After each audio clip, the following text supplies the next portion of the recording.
Assalamu alaikum. So, regarding the Prophet Muhammad's treatment of Ibn Salul in terms of giving him his qamis and making the janazah long and so forth, could that be tied back to your last lecture about like mercy to mankind, that he showed softness and mercy to this hypocrite who basically put a lot of Muslims in jeopardy and harmed a lot of Muslims? Could that be a form of that? Like, you made a good point to say that there are certain situations where you don't show, I guess, the mercy in, what should I say, in terms of the others. If you show mercy to an oppressor or a rapist or a murderer, like you said, and allow them to go free and not punished, then that won't be fair to the overall majority. So for those people who were harmed... And it would not be merciful to the overall majority. Yes. Not just fair, it would not be merciful to the overall majority. Right. So it would defeat the cause of mercy for all. Yes. Yeah. So wouldn't that be the same situation applied to Ibn Salul in terms of, could that argument be made that if you show softness and kindness to a hypocrite like that, others could maybe get that idea that, well, if this person did all that and the Prophet still prayed on him, maybe same for me. Yeah, this is a very good point that you raised, which is,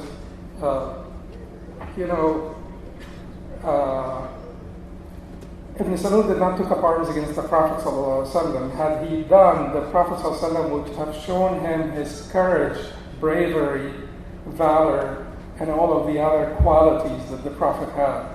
The person who was treating Ibn Salul with this level of forbearance, patience, kindness, gentleness is the same person that the Sahaba used to take, protection behind them, or, stay behind his back for protection in the midst of war.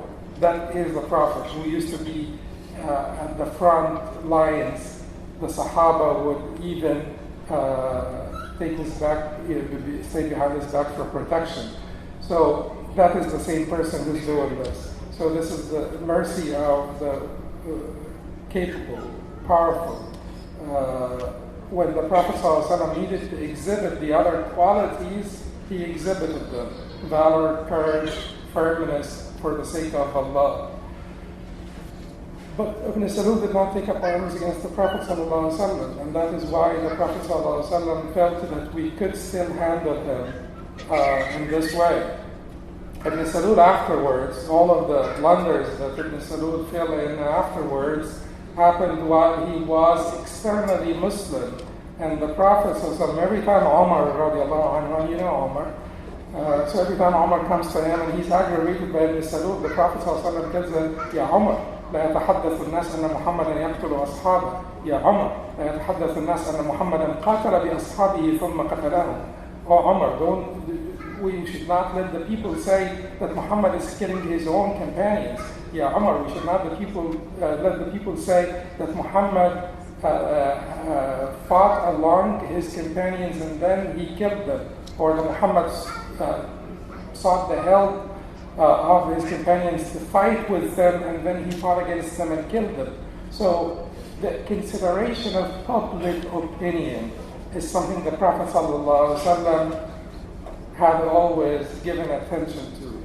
Consideration of public opinion. لا يتحدث الناس. Let us not make the people say, or allow the people to say, that Muhammad does this or that. So, multiple factors in play here with Ibn Salul. One of them is the fact that he did not take up arms against the Prophet. One of them is the fact that it would not be good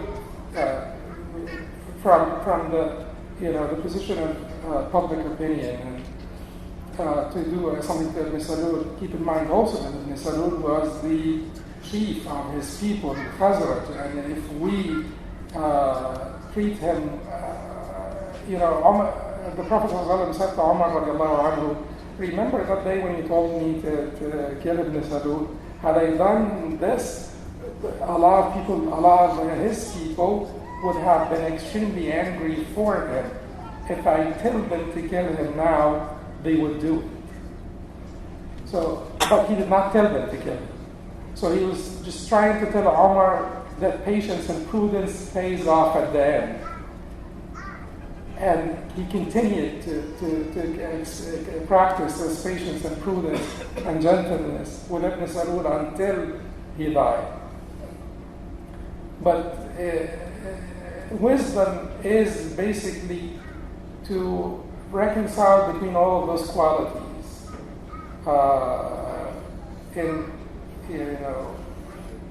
in all scenarios, and that is the Prophet ﷺ, reconcile between all of those qualities of courage, firmness for the truth, and valor, mercy, gentleness.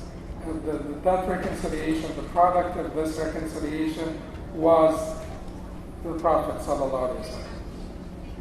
Yes.